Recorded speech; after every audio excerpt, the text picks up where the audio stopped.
Hi കൂട്ടുകാരെ, ഇന്ന് നമ്മൾ കാണാൻ പോകുന്നത് 2024 ഇപ്പോൾ റിലീസായിട്ടുള്ള ഒരു അടിപൊളി ഹിന്ദി ക്രൈം ത്രില്ലർ മൂവിയാണ്. കഥയുടെ പേര് സാവേ. ഇംഗ്ലണ്ടിൽ താമസിക്കുന്ന ഒരു പഞ്ചാബ് ഫാമിലി. സാവേ, അതുപോലെ ഹസ്ബൻഡ് നകുല്, പിന്നെ അവരുടെ ചെറിയ മകൻ ആദി. വളരെ ഹാപ്പി ആയിരുന്ന ആ ഒരു കുടുംബത്തിന് മേലെ പെട്ടെന്ന് ഒരു ദിവസം ഒരു മർഡർ കേസ് വന്ന് വീഴാണ്. ഒരു സാധാരണ വീട്ടമ്മയായ സാവി എങ്ങനെയാണ് ആ ഒരു കൊലപാതകത്തിൽ നിന്ന് തന്റെ കുടുംബത്തെ രക്ഷപ്പെടുത്തിയത്? നല്ല എൻഗേജിംഗ് ആയിട്ടുള്ള ഒരു ഇൻവെസ്റ്റിഗേഷനും അവസാനം പ്രതീക്ഷിക്കാത്ത കിടിലൻ ട്വിസ്റ്റുമായിട്ട് ഒരിക്കലും മിസ്സാക്കാൻ പാടില്ലാത്ത നല്ലൊരു മൂവിയാണിത്. പിന്നെ എന്റെ ചങ്കുകളായിട്ടുള്ള നിങ്ങളോടൊരു കാര്യം പറയാനുണ്ട്. അതായത് നമ്മുടെ സീരീസ് ചാനൽ നഷ്ടപ്പെട്ടു പോയില്ലേ? അപ്പോൾ ഈ ഒരു ചാനലിൽ എന്തെങ്കിലും പ്രശ്നം വന്നാൽ പിന്നീട് വീഡിയോസിലൂടെ നിങ്ങളെ കണ്ടുകൂട്ടാൻ പറ്റില്ലല്ലോ. അതുകൊണ്ട് എന്റെ മൈൻഡിലൊരു പ്ലാനും ഒരു ആഗ്രഹമുണ്ട്. അത് നിങ്ങൾ സഹായിച്ചാലേ സാധിക്കുള്ളൂ. അതായത് ഒരു സീരീസ് ചാനൽ, അതുപോലെ തന്നെ മിക്സഡ് ആയിട്ടുള്ള കൊറിയൻ, ഹോളിവുഡ്, അന്യഭാഷ മൂവികൾക്കായിട്ട് മറ്റൊരു ചാനൽ. അപ്പോൾ നമ്മുടെ സീരീസ് ചാനലും അതുപോലെ സെക്കൻഡ് ചാനലും പറ്റുന്നത്ര എന്റെ ചങ്കുകൂട്ടുകാർ ഇപ്പൊ തന്നെ ഒന്ന് സബ്സ്ക്രൈബ് ചെയ്ത് വെച്ചേക്കണേ. അപ്പോൾ രണ്ട് ചാനലും ഏകദേശം ഒരു 10K ആയി കഴിഞ്ഞാൽ പിന്നെ വൈകിപ്പിക്കാതെ നമ്മൾ ഡെയിലി വീഡിയോസ് ഇട്ട് തുടങ്ങും. അപ്പോൾ എന്റെ എല്ലാ ചങ്കുകളും ചങ്കത്തികളും ഹെൽപ്പ് ചെയ്യുന്ന പ്രതീക്ഷയോടുകൂടി ഇന്നത്തെ കഥയിലേക്ക് കടന്നാലോ? അതിനുമുമ്പ് എല്ലാ കൂട്ടുകാരും ഇപ്പൊ തന്നെ ഈ വീഡിയോക്ക് ഒന്ന് ലൈക്ക് ചെയ്ത് സപ്പോർട്ട് ചെയ്യണേ. കഥ കണ്ടു കഴിഞ്ഞ് ഇഷ്ടപ്പെടുകയാണെങ്കിൽ ചാനൽ സബ്സ്ക്രൈബ് ചെയ്താൽ മതി. അപ്പോൾ നമ്മൾ തുടങ്ങല്ലേ. ഈ കഥയുടെ ആരംഭത്തില് നമ്മുടെ ഈ കഥയിലെ നായികയായിട്ടുള്ള സാവിത്രി അവരുടെ കാറുമായിട്ട് വേഗത്തിൽ എങ്ങോട്ട് പോയിക്കൊണ്ടിരിക്കുകയാണ്. അങ്ങനെ കുറച്ചു ദൂരം എത്തിയപ്പോ കാറ് നിർത്തിയിട്ട് തന്നെ ആരെങ്കിലും ശ്രദ്ധിക്കുന്നുണ്ടോന്ന് ശരിക്കും നോക്കിയിട്ട് കാറിൽ നിന്നൊരു ബോഡി എടുത്തിട്ട് റോഡിന്റെ ഒരു ഭാഗത്തായിട്ട് ഒഴിവാക്കിയിട്ട് ഒന്നും നടക്കാത്ത പോലെ അവിടുന്ന് തിരിച്ചു പോവാണ്. സാവിയുടെ ലൈഫിൽ എന്താണ് സംഭവിച്ചത്?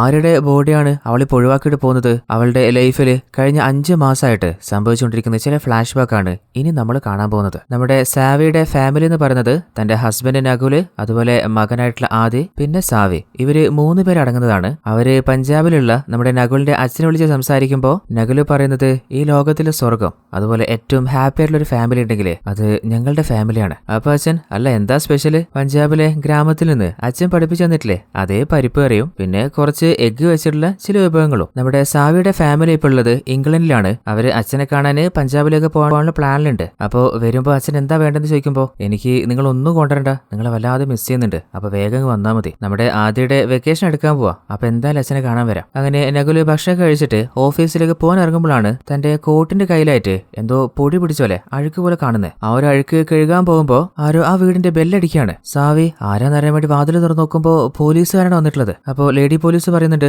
നിങ്ങളുടെ ഹസ്ബൻഡ് നകുലോടെ അവന്റെ പേരില് ഒരു അറസ്റ്റ് വാറണ്ട് ഉണ്ട്. എന്നാലും സാവിക്ക് എന്താ സംഭവിക്കുന്നത് മനസ്സിലാകുന്നില്ല. എന്താ കാരണം? അതൊക്കെ നിങ്ങൾ സ്റ്റേഷനിലൊന്ന് മനസ്സിലാക്കി മതി. അതും പറഞ്ഞ് നകുലിനെ വിലങ്ങ് വെച്ചിട്ട് അവര് പിടിച്ച് വലിച്ചിടിച്ച് കൊണ്ടുപോവാണ്. അപ്പൊ നകുല് പറയുന്നുണ്ട് നമ്മുടെ ഫ്രണ്ട് വക്കീലായിട്ടുള്ള അനുവില്ലേ, അവളെ വിളിച്ച് അവളോട് കാര്യങ്ങൾ ഇൻഫോം ചെയ്യും. എന്നാൽ കുറച്ചു മുമ്പ് വരെ ഈ ലോകത്തിലെ ഏറ്റവും ഹാപ്പി ആയിട്ടുള്ള ഫാമിലി ഒരു നിമിഷം കൊണ്ട് തകർന്നു പോവാണ്. സാവിക്ക് സംഭവിക്കുന്ന കണ്ടിട്ട് വിശ്വസിക്കാൻ പറ്റാതെ തരിച്ചു നിന്നു പോവാണ്. അങ്ങനെ അടുത്ത ദിവസം തന്നെ സാവി ആദ്യം കൂട്ടിയിട്ട് നകുലിനെ കാണാൻ ജയിലിലേക്ക് പോവാണ്.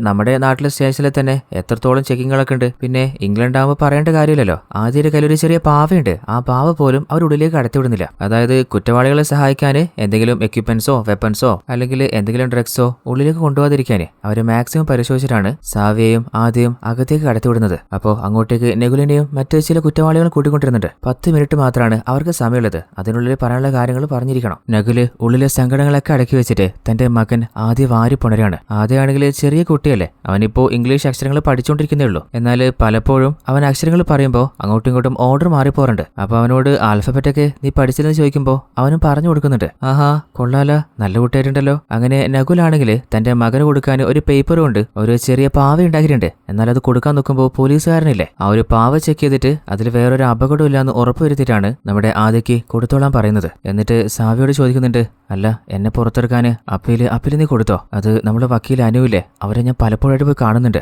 അവര് പറയുന്നത് അവര് നിങ്ങളെ പുറത്തുകൊണ്ടുവരാൻ മാക്സിമം പരിശ്രമിക്കുന്നുണ്ട് എന്നാണ്. എന്നാൽ ഇപ്പോഴത്തെ കുഴപ്പം എന്താണെന്ന് വെച്ചാല് പോലീസിന്റെ കയ്യിൽ ആ ഒരു ലേഡിയെ കൊലപ്പെടുത്തിയത് നിങ്ങളാണെന്നുള്ളതിന് എന്തൊക്കെയോ സ്ട്രോങ് ആയിട്ടുള്ള തെളിവ് കിട്ടിയിട്ടുണ്ട് എന്നൊക്കെ പറയുന്നുണ്ട്. എന്നാലും നകുല്, സാവി നീ എന്നെ വിശ്വസിക്കണം, ഞാൻ ആരെയും കൊലപ്പെടുത്തിയിട്ടൊന്നുമില്ല. ജോലി കഴിഞ്ഞിട്ട് ഡിന്നർ ലേറ്റ് ആയപ്പോ ഞാൻ വേഗത്തിൽ പാർക്കിംഗ് ലോട്ടിലേക്ക് ഇറങ്ങിയതാ. അതേ സമയത്ത് അതേ സ്ഥലത്ത് വേറെ ആളെ എന്നെ പാസ് ചെയ്ത് പോയപ്പോ അങ്ങേരുമായിട്ട് ഞാൻ കൂട്ടിയിടിച്ചിട്ട് അയാളുടെ കോട്ടിന്റെ ഒരു ബട്ടൺ അവിടെ താഴെ വീണിട്ടുണ്ട്. അത് പോലീസിന് കിട്ടിയാലേ എന്റെ മേലുള്ള സംശയം മാറും. അന്ന് നല്ല മഴയായിരുന്നില്ലേ, അതുകൊണ്ട് ആരാണ് ഓപ്പോസിറ്റ് വന്നത് ഞാൻ കണ്ടിട്ടില്ല. എന്നാൽ അവിടെ സൈഡിലായിട്ട് ഒരു ഫയർ എക്സിഷന്റെ ഒരു സിലിണ്ടർ ഉണ്ടായിരുന്നു. അത് ഞാൻ മാറ്റി വെച്ചിട്ടുണ്ട്. ചിലപ്പോൾ അതിൽ നിന്നായിരിക്കും പോലീസിന് സംശയം തോന്നുന്ന എന്റെ ഫിംഗർ പ്രിന്റ് കിട്ടിയിട്ടുണ്ടാവുക. എന്നാൽ അവിടെ അങ്ങനെ ഒരു ലേഡി ഉള്ള കാര്യം പോലും ഞാൻ ശരിക്കും ശ്രദ്ധിച്ചില്ല. എനിക്ക് ആ ലേഡി ആരാന്ന് പോലും അറിയില്ല. പിന്നെ ഞാനെന്തിനാ അവരെ കൊല്ലുന്നേ? അവരോട് എനിക്ക് എന്ത് ദേഷ്യ, എന്ത് പകയാ? സാവി, നിനക്ക് എന്നെ അറിയില്ലേ? എനിക്ക് ആരെയും കൊലപ്പെടുത്താൻ പറ്റില്ല. നീ നമ്മുടെ വക്കീൽ അനുവില്ലേ, അവരോട് പറ ഞാൻ കൂട്ടിടിച്ച ആ ഒരു സ്ട്രേഞ്ചറിന്റെ കോട്ടിന്റെ ബട്ടൺ അവിടെ എവിടെ വീണിട്ടുണ്ട്, അതൊന്ന് കണ്ടുപിടിക്കാനേ. അതല്ലാതെ പുറത്തിറങ്ങാന് ഒരു വഴി ഞാൻ കാണുന്നില്ല. പിന്നെ സാവി, ഫാമിലിയുടെ കാര്യം ഓൾറെഡി ഉണ്ടായിരുന്ന സേവിങ്സ് ഒക്കെ ഇപ്പൊ കഴിഞ്ഞിട്ടുണ്ടാവില്ലേ? നീ ഒറ്റയ്ക്ക് എങ്ങനെ മാനേജ് ചെയ്യാൻ പോകുന്നേ?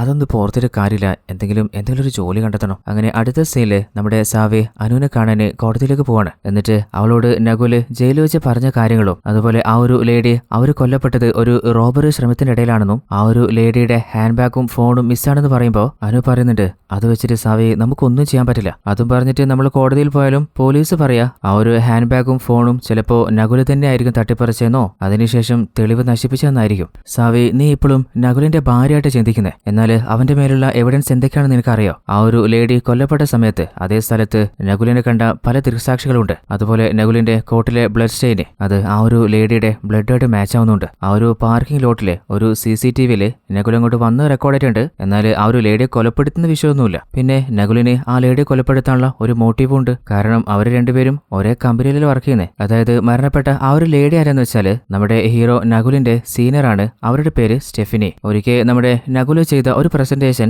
സ്റ്റെഫിനിക്ക് ഇഷ്ടപ്പെടാതെ ഓഫീസിലെ എല്ലാ സ്റ്റാഫിന് മുമ്പിലും വെച്ചിട്ട് നകുലിനെ അപമാനിച്ചിട്ടുണ്ട്. അപ്പോൾ ആ ഒരു പക ഉള്ളിൽ വെച്ചിട്ടാണ് പാർക്കിംഗ് ലോട്ടിൽ വെച്ച് തീകെടുത്തുന്ന സിലിണ്ടർ ഇല്ലേ, അത് വെച്ചിട്ടാണ് അവരെ തലക്കടിച്ച് കൊലപ്പെടുത്തിയെന്നും ഏകദേശം ഈ ഒരു കാര്യങ്ങളൊക്കെ സ്ഥിരീകരിക്കാൻ മാത്രം എവിഡൻസും ഉണ്ട്. അതുകൊണ്ടാണ് പോലീസ് കൂടുതലൊന്നും പറയാതെ നകുലിനെ അറസ്റ്റ് ചെയ്ത് കൊണ്ടുപോയത്. അപ്പോൾ സാവ് ചോദിക്കുന്നുണ്ട്, കഴിഞ്ഞ 5 വർഷമായിട്ട് അനു നിനക്ക് നകുലിനെ അറിയില്ലേ? അവനിങ്ങനെ ചെയ്യാൻ പറ്റുമോ? ഇനിയിപ്പോൾ പോലീസ് പറയുന്ന പോലെ നകുല് തന്നെയാണ് കൊല നടത്തിയെങ്കിലും അതിനുശേഷം വളരെ ഹാപ്പി ആയിട്ടാണ് നകുല് വന്നത്. അങ്ങനെ നമ്മൾ രണ്ടുപേരും അന്ന് പുറത്തു പോയിട്ട് ഡിന്നറും കഴിച്ചിട്ടുണ്ടായിരുന്നു. ഒരു കൊല ചെയ്ത ഒരാൾക്ക് അങ്ങനെയൊക്കെ പെരുമാറാൻ പറ്റുമോ? അല്ലനു, അവനെന്താ ഒരു സൈക്കോ ആയിട്ടാണോ? അപ്പൊ അനു പറയുന്നുണ്ട്, ഒരാൾക്ക് ഏത് നിമിഷവും എങ്ങനെ വേണേ മാറാൻ പറ്റും. ഇപ്പോൾ നകുലിന്റെ മേലെ പോലീസ് കളക്ട് ചെയ്തിട്ടുള്ള എവിഡൻസ് ഒക്കെ വളരെ സ്ട്രോങ് ആണ്. ഞാനൊരു വക്കീലല്ലേ, എവിഡൻസ് വെച്ചിട്ടല്ലേ എനിക്ക് എന്തെങ്കിലും ചെയ്യാൻ പറ്റൂ. അതും പറഞ്ഞിട്ട് അനു അവിടുന്ന് തിരിച്ചു പോവാണ്. അതായത് ഏകദേശം കൈയൊഴിച്ചൊരു മട്ടായിട്ടുണ്ട്. ഇനിയിപ്പോ സാവി തനിച്ച് എന്താ ചെയ്യാ, അവൾക്കൊന്നും മനസ്സിലാവുന്നില്ല. അങ്ങനെ തന്റെ മകനെ ഉറക്കിയ ശേഷം നകുല് ജയിലിൽ വെച്ച് പറഞ്ഞ കാര്യങ്ങൾ ഓർത്തു നോക്കുന്നുണ്ട്. അന്ന് ആ ഒരു പാർക്കിംഗ് ലോട്ടില് നകുല് മാത്രമല്ല വേറെ ഏതോ ഒരാളുണ്ടായിരുന്നു പറഞ്ഞില്ലേ. അതുപോലെ തന്നെ അന്ന് രാത്രി സാവിയും നകുലും ഡിന്നർ കഴിച്ചുകൊണ്ടിരിക്കുമ്പോൾ ഓഫീസിലെ സ്റ്റെഫിയുടെ മോശമായിട്ടുള്ള പെരുമാറ്റത്തെക്കുറിച്ചും എന്നാൽ തന്റെ ഫാമിലിയും ലൈഫിലെ പ്രധാനം അപ്പൊ അതൊന്നും കണ്ടില്ലാന്ന് അടിക്കല്ലാതെ വേറെ വഴിയില്ലാന്ന് അവരോട് ഒരു ദേഷ്യമില്ലാതെ വളരെ ഫ്രീ ആയിട്ടാണ് നകുല് സംസാരിച്ചത്. എന്നാൽ എവിഡൻസ് ഒക്കെ നകുലിനെതിരാണ്. ആ ഒരു പാർക്കിംഗ് ലോട്ടിൽ ചെക്ക് ചെയ്തപ്പോൾ അങ്ങനെ അപരിചിതനായിട്ടുള്ള ഒരാളുടെയും ഒരു കോട്ടിന്റെ ബട്ടനും പോലീസിനോ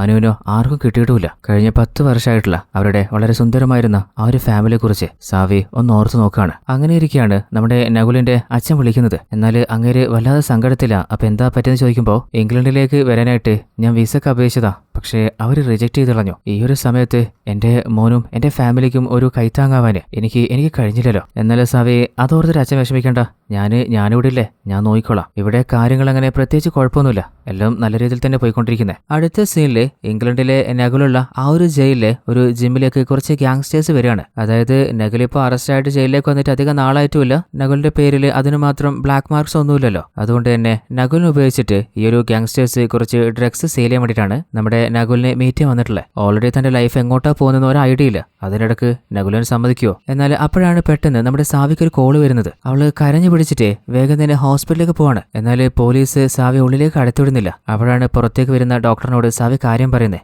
ഉള്ളിലെന്റെ ഹസ്ബൻഡ് ഉണ്ട്, അദ്ദേഹത്തെ ഞാനൊന്ന് കണ്ടോട്ടെ. അങ്ങനെ ഡോക്ടറിന്റെ സമ്മതത്തോടെ ഉള്ളിലേക്ക് പോയി നോക്കുമ്പോഴാണ് നകുലിന് എന്താ പറ്റിയെന്ന് നമ്മൾ കാണുന്നത്. അതായത് ആ ഒരു ഗ്യാങ്സ്റ്റേഴ്സിനോട് ഡ്രഗ്സ് വെക്കാൻ പറ്റില്ലെന്ന് പറഞ്ഞില്ലേ, അതിൽ ദേഷ്യം വന്നിട്ട് ആ ഒരു ഗ്യാങ്സ്റ്റേഴ്സ് നകുലിനെ വല്ലാതെ ഉപദ്രവിച്ച് മുഖം തന്നെ ഇടിച്ച് ചതച്ചറിഞ്ഞിട്ടുണ്ട്. നകുലിന്റെ ശരീരം മുഴുവൻ വല്ലാതെ വരയ്ക്കുന്നുണ്ട്. അപ്പോഴാണ് സാവിക്കായിട്ട് നകുലിന്റെ കയ്യിലൊരു ലെറ്റർ ഉള്ളത് അവൾ കാണുന്നത്. സാവിക്കാണെങ്കിൽ എന്താ സംഭവിക്കുന്നതെന്നറിയില്ല. മനസ്സ് തകർന്നിട്ട് അവൾ പുറത്തേക്ക് വരുമ്പോൾ നമ്മുടെ വക്കീല് അനുവില്ലേ, അവൾ പറയുന്നുണ്ട്, സാവി നീ പേടിക്കണ്ട, നകുലിനെ കൊണ്ട് ചില ഗ്യാങ്സ്റ്റേഴ്സ് മയക്കുമരുന്ന് വിൽപ്പിക്കാൻ നോക്കിയപ്പോൾ അതവൻ ചെയ്യാൻ പറ്റില്ല എന്ന് പറഞ്ഞതിന് അവരവൻ ഉപദ്രവിച്ചതാ. അവർക്കെതിരെ കംപ്ലൈന്റ് ഞാൻ രജിസ്റ്റർ ചെയ്തിട്ടുണ്ട്. അതുകൊണ്ട് തന്നെ നകുലിനെ തനിച്ച് മറ്റൊരു ജയിലിലേക്ക് 1 മാസത്തേക്ക് മാറ്റാൻ തീരുമാനം വന്നിട്ടുണ്ട്. അപ്പൊ സാവി, 1 മാസത്തിന് ശേഷം പിന്നെ? അപ്പോ അതിന് അനുവിന് മറുപടിയില്ല. സാവി കൂടുതലൊന്നും പറയാതെ അവിടുന്ന് തിരിച്ചു പോവാണ്. അങ്ങനെ വീട്ടിലെത്തിയ ശേഷം നകുൽ കൊടുത്ത ആ ഒരു ലെറ്റർ വായിക്കുമ്പോൾ നകുൽ എഴുതിയിട്ടുള്ളത്, ഇനി ഫാമിലിക്ക് നീ മാത്രമുള്ള സാവി. സ്റ്റെഫിയെ അവളെ ഞാനാണ് കൊലപ്പെടുത്തിയെന്ന് പോലീസ് സ്ഥിരീകരിച്ചിട്ട് എനിക്ക് ജീവപര്യന്തം ശിക്ഷ വിധിച്ചിട്ടുണ്ട്. അതുപോലെ തന്റെ മകൻ ആദ്യോടും പറയുന്നുണ്ട്, ചിലപ്പോൾ പഴയ പോലെ അച്ഛൻ ഇതിനെ കാണാൻ പറ്റിയിട്ടില്ലെങ്കിൽ വരാൻ പറ്റിയിട്ടില്ലെങ്കിൽ അമ്മയെ നീ നോക്കണേ. അടുത്ത സീനില് നമ്മുടെ സാവിയുടെ ഒരു നെയ്ബറായിട്ടുള്ള ലേഡി ഉണ്ട്. അവര് തന്റെ ലൈഫിലെ കഥ പറയാണ്. അവരും പ്രണയിച്ചായിരുന്നു കല്യാണം കഴിച്ചത്. അതിനുശേഷം തന്റെ ഹസ്ബൻഡ് ഇംഗ്ലണ്ടിലേക്ക് ജോലിക്ക് പോകാന്ന് പറഞ്ഞു വന്നതാണ്. തന്റെ ഹസ്ബൻഡിനെ തേടി ലിവർപൂളിൽ എത്തിയപ്പോഴാണ് നെയ്ബർ ലേഡിയുടെ ഒരു കാര്യം മനസ്സിലാക്കുന്നത്. ഹസ്ബൻഡിന്റെ കല്യാണം ഓൾറെഡി കഴിഞ്ഞതായിരുന്നു. അവർക്കൊരു കുഞ്ഞുണ്ട്. എന്നാൽ സാവിയുടെ സിറ്റുവേഷൻ വേറെയല്ലേ. നകുലിനെ സംബന്ധിച്ചിടത്തോളം സാവി പിന്നെ മകൻ ആദി ഇവർ രണ്ടുപേരും മാത്രമാണ് ലോകം. അപ്പോൾ നെയ്ബർ ലേഡി പറയുന്നുണ്ട്, സാവി നിനക്ക് നകുലിനെ രക്ഷിക്കാൻ എന്തെങ്കിലും ചെയ്യാൻ പറ്റുകയാണെങ്കിൽ വേറെ ഒന്നും ചിന്തിക്കണ്ട, നീ അത് ചെയ്തേക്ക്. അങ്ങനെ സാവി മനസ്സിൽ എന്തോ ഉറപ്പിച്ചിട്ടുണ്ട്. തന്റെ ഹസ്ബൻഡിനെ എങ്ങനെയെങ്കിലും ആ ഒരു ജയിലിൽ നിന്ന് പുറത്ത് കൊണ്ടുവന്നേ മതിയാവും. അതിനിപ്പോൾ എന്ത് റിസ്ക് ആണെങ്കിലും എടുക്കുക തന്നെ. അങ്ങനെ സാധാരണ ഹസ്ബൻഡിനെ കാണുന്ന ഒരു വിസിറ്ററെ പോലെ തന്നെ വീണ്ടും ജയിലിലേക്ക് പോവാണ്. എന്നാൽ ഇപ്രാവശ്യം പോകുമ്പോൾ ആദ്യം കൂട്ടിയിട്ടില്ല. അങ്ങനെ ജയിലിലെ ഓരോ സെക്യൂരിറ്റിയും കഴിഞ്ഞിട്ട് ഉള്ളിലേക്ക് പോകുമ്പോൾ അവളുടെ ഉള്ളിൽ വല്ലാതെ ഭയമുണ്ട്. എന്നാൽ നകുലുള്ള ഭാഗത്തേക്ക് പോകണമെങ്കിൽ ആ ഒരു ഭാഗത്തെ ലോക്ക് തുറക്കാൻ സെക്യൂരിറ്റി കീ ഉണ്ട്.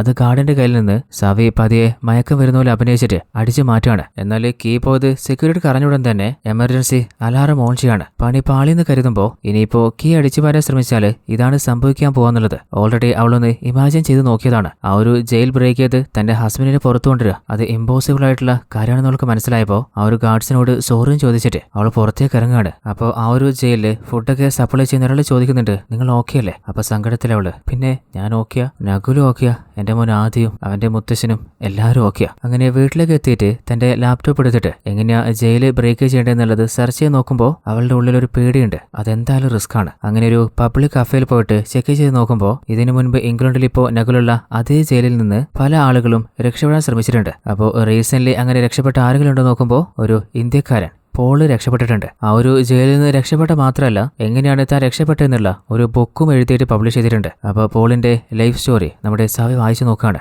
1992 ഫേക്ക് ആയിട്ടുള്ള ചില ആർട്ടുകൾ വിറ്റതിനാണ് നമ്മുടെ പോള് അറസ്റ്റ് ആവുന്നത്. എന്നാൽ ആ ഒരു ജയിലിൽ സർവേ ചെയ്യാൻ പോളിന് കഴിഞ്ഞില്ല. അപ്പോൾ എങ്ങനെയെങ്കിലും ചിന്തിച്ച് അവിടുന്ന് രക്ഷപ്പെടണം. എന്നാൽ തിടുക്കം കൂട്ടിയാൽ ഒന്നും നടക്കൂല. അപ്പോൾ ആദ്യം എന്താ ചെയ്യേണ്ടത്, ആ ഒരു ജയിലിലെ ഓഫീസേഴ്സിന് തന്റെ പോളിന്റെ മേലെ നല്ലൊരു വിശ്വാസം വരട്ടെ. അതുകൊണ്ട് ആ ഒരു ജയിലിൽ എന്ത് പ്രശ്നം നടന്നാലും നമ്മുടെ പോള് അതിലൊന്നും പോയിട്ട് തലയിടില്ല. അതുകൊണ്ട് തന്നെ പോലീസിന്റെ ഇടയിലൊക്കെ പോളിന് മേലെ നല്ലൊരു മതിപ്പ് വരികയാണ്. അങ്ങനെ ജയിലിലെ ചെറിയ ചെറിയ ജോലികളൊക്കെ പോളിനെ കൊണ്ട് ചെയ്യിപ്പിക്കാൻ തുടങ്ങി. അങ്ങനെ ജയിലിലെ ഭക്ഷണത്തിനുള്ള വെജിറ്റബിൾസ് കൊണ്ടുവരുന്ന ആ ഒരു വാലിൽ നിന്ന് നമ്മുടെ പോളാണ് വെജിറ്റബിൾസ് ഇറക്കി വെക്കാറ്. അങ്ങനെ ആ ഒരു വണ്ടിയുടെ ഡ്രൈവറുമായിട്ട് നല്ലൊരു ബന്ധം സ്ഥാപിക്കുകയാണ്. അങ്ങനെ പോളിന് തക്കം കിട്ടിയപ്പോൾ ആ ഒരു വാനിനുള്ളിൽ കയറിയിട്ട് ഒളിച്ചിരുന്നിട്ടുണ്ട്. എന്നാൽ ഡ്രൈവറിന് അതിനുള്ളിൽ പോളുള്ള കാര്യം അറിയില്ലല്ലോ. അങ്ങനെയാണ് പോള് രക്ഷപ്പെടുന്നത്. എന്നാൽ ജയിലിൽ നിന്ന് രക്ഷപ്പെടുന്നതിൽ മാത്രമല്ല കഴിവ്, ഒരിക്കലും പോലീസിന്റെ കയ്യിൽ പിടികൊടുക്കാതെ ഓടിക്കൊണ്ടേയിരിക്കണം. പോളിന്റെ ലൈഫ് സ്റ്റോറി വായിച്ചപ്പോൾ സാവിക്ക് ഒരു കാര്യം ഉറപ്പായിട്ടുണ്ട്. അതായത് ഇങ്ങനെ നേരിട്ട് കാണാൻ പറ്റി കഴിഞ്ഞാല് തന്റെ ഹസ്ബൻഡിനെ രക്ഷപ്പെടുത്താൻ എന്തെങ്കിലും ഒരു വഴി കിട്ടാതിരിക്കില്ല. അങ്ങനെ അങ്ങേരുടെ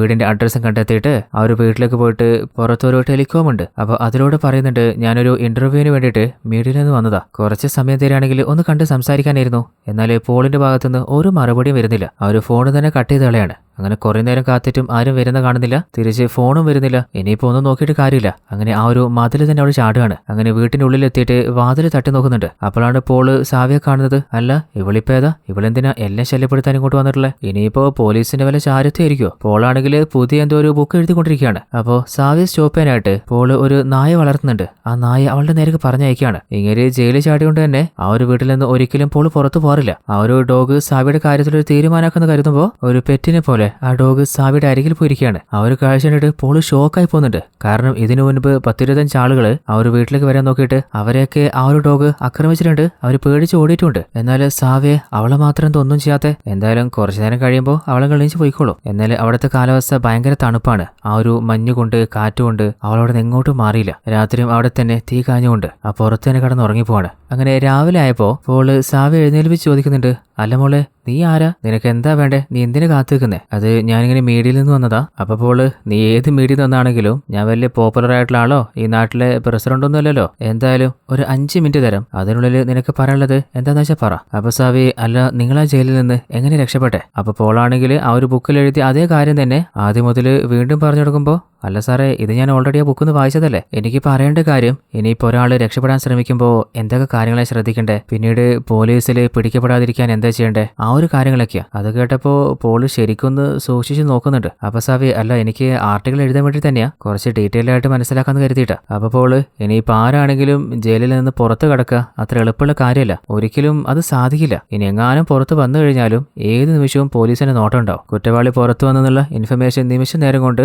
ഏരിയയിലുള്ള എല്ലാ പോലീസിനും കൈമാറും, എല്ലാ റോഡും ബ്ലോക്ക് ചെയ്യുകയും ചെയ്യും. അതുപോലെ എല്ലാ സ്ഥലത്തും CCTV ക്യാമറയില്ലേ, ആ ഒരു ക്യാമറയിൽ പെടാതെ റെയിൽവേ സ്റ്റേഷനിലോ അല്ലെങ്കിൽ ഫ്ലൈറ്റിൽ കയറിയിട്ടോ എങ്ങനെയാ നാട് കിടക്കുക, അതിലെങ്ങാനും പെട്ടുകഴിഞ്ഞാൽ ഉറപ്പായിട്ടും പോലീസ് കൈയോടെ പിടിച്ച് ജയിലിലേക്ക് കൊണ്ടുപോകും. പിന്നെ ഓൾറെഡി ഉള്ള ശിക്ഷയിലും കൂടുതൽ ശിക്ഷ അനുഭവിക്കേണ്ടി വരും. പിന്നെ പോലീസിൽ നിന്ന് രക്ഷപ്പെട്ട ആളുകൾ എങ്ങനെയാ പിടിക്കപ്പെടുന്നതെന്നറിയോ? അവരുടെ വികാരങ്ങൾ അവർക്ക് കൺട്രോൾ ചെയ്യാൻ പറ്റാതെ അവരുടെ ഫാമിലിയിലേക്ക് അവരുടെ മക്കള്, അമ്മ അങ്ങനെ പലരെയും വിളിക്കാൻ വേണ്ടി ശ്രമിക്കും. എന്നാൽ അവരുടെ ഫാമിലിയുടെ എല്ലാ കോൺടാക്റ്റുമായിട്ട് പോലീസിന് കണക്ഷനുള്ള കാര്യം അവർക്കറിയില്ല. അങ്ങനെ നിമിഷ നേരം കൊണ്ട് തന്നെ അവർ പിടിക്കപ്പെടുകയും ചെയ്യും. അപ്പൊ സാവേ അല്ല സാറേ, നിങ്ങൾക്ക് എല്ലാ കാര്യങ്ങളെക്കുറിച്ചും നല്ലൊരു ധാരണയില്ലേ? പിന്നെ എങ്ങനെയാ ഒരു പ്രാവശ്യം നിങ്ങൾ പോലീസിനെ കുടുങ്ങിപ്പോയേ? അത് ജയിലിലകപ്പെട്ട ശേഷം പുറത്തു വരാൻ എനിക്ക് പ്രത്യേകിച്ച് കാരണങ്ങളൊന്നും ഉണ്ടായിരുന്നില്ല. ഇനിയിപ്പോ അങ്ങനെ ഒരാൾ പുറത്തു വരാൻ ആഗ്രഹിക്കുകയാണെങ്കിൽ അവനെന്തെങ്കിലും സ്ട്രോങ് ആയിട്ടുള്ള ഒരു കാരണം ഉണ്ടാവില്ലേ? അപ്പോൾ ആ ഒരു കാരണത്തിന്റെ പിന്നാലെ അവൻ നിർത്താതെ പാഞ്ഞുകൊണ്ടേയിരിക്കണം. ഇനി പുറത്തെത്തി കഴിഞ്ഞാൽ സർവൈവ് ചെയ്യാൻ കുറേയധികം പൈസയും കയ്യിൽ വേണം. അതായത് ഒരു സ്ഥലത്തായിട്ട് സ്റ്റേ ചെയ്യാൻ പറ്റില്ല. പല പല ഹോട്ടല്, പല പല വണ്ടികള്, പല പല സിറ്റികള്,